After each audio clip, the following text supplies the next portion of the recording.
ამერიკის შეერთებული შტატები უკრაინას იარაღს ნატოს მეშვეობით მიაწვდის, ხარჯებს კი ალიანსი დაფარავს. როიტერის ინფორმაციით ამის შესახებ ამერიკის შეერთებული შტატების პრეზიდენტმა დონალდ ტრამპმა განაცხადა. მან დეტალურად განმარტა, რომ შეერთებულმა შტატებმა ნატოს მოკავშირეებთან და უკრაინასთან ამერიკული იარაღის მიწოდების შესახებ ახალი შეთანხმება დადო.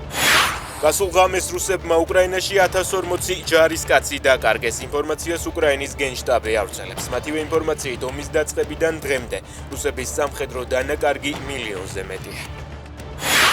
ივლისის ბოლოს თბილისში ფარიკაობის მსოფლიო ჩემპიონატის ჩატარებაა დაგეგმილი, სადაც მონაწილეობას რუსეთის არმიის რამდენიმე მაიორიც მიიღებს.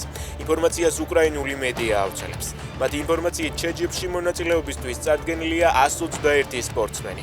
მათ შორის რუსეთის არმიის მაიორი სოფია ველიკაია, ლეიტენანტი იანა ეგორიანი და რუსი მაიორი ოლგა ნიკიტინა. ლექსო ლაშკარავას გარდაცვალებიდან 4 წელი გავიდა. 5 ივლისს რადიკალი მოძალადეები სასტიკად გაუსწორდნენ ტევ პირველის ოპერატორს და მას სახიზვლები ჩაუმტვრიეს. ლაშკარავას ოპერაცია დასჭირდა. 11 ივლისს დილითის საკუთარ სახლში დედამ გარდაცვლილი ნახა. 5 ივლისის ძალადობის ორგანიზატორები ამ დრომდე დაუსჯელები არიან.